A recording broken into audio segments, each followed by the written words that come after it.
Japan's Naomi Osaka arrives at Rod Laver Arena for the women's singles final against Petra Kvitova of the Czech Republic at the Australian Open Tennis Championships in Melbourne, Australia, on Jan.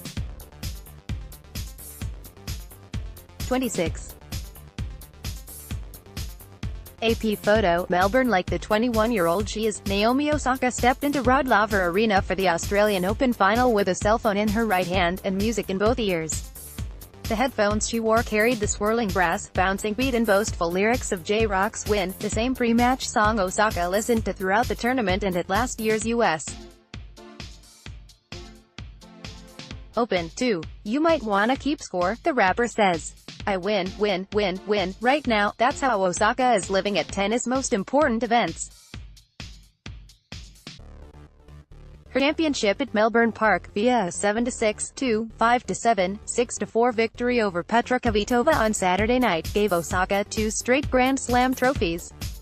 Just a few hours later, she found herself discussing such matters as what her goals are now, winning the upcoming hardcourt stops in Indian Wells and Miami, and whether it's too soon to think about being halfway to collecting 4 consecutive majors.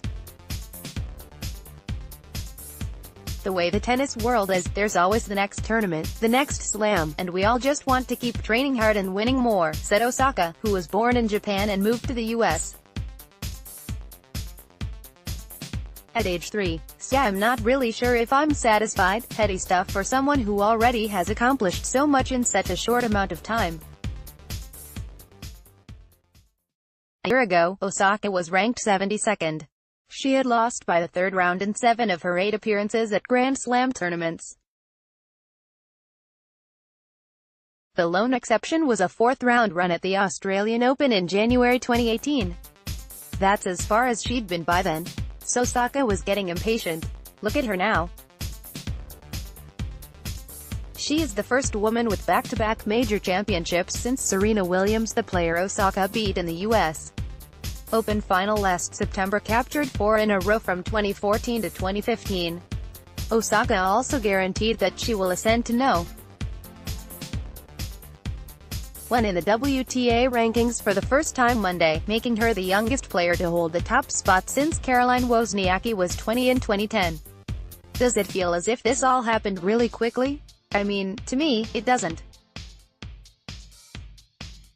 I guess looking from the outside, from your guy's view, it does, Osaka said.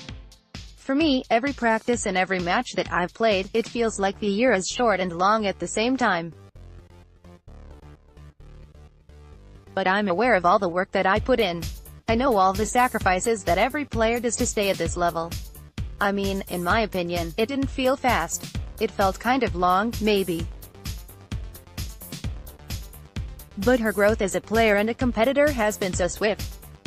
She won 4 3-setters in Melbourne. She beat a trio of top 10 women. Then there was the way Osaka pulled herself together after failing to convert 3 championship points at 5-3 in the second set against Kvitova, much as she ignored all the chaos surrounding the final against Williams at Flushing Meadows. As a whole, this tournament was very eye-opening for me, Osaka said as Saturday turned to Sunday in Melbourne. I had a lot of matches that were very tough and I was behind in some of them. I think it showed me that I could win matches from behind, just on willpower alone.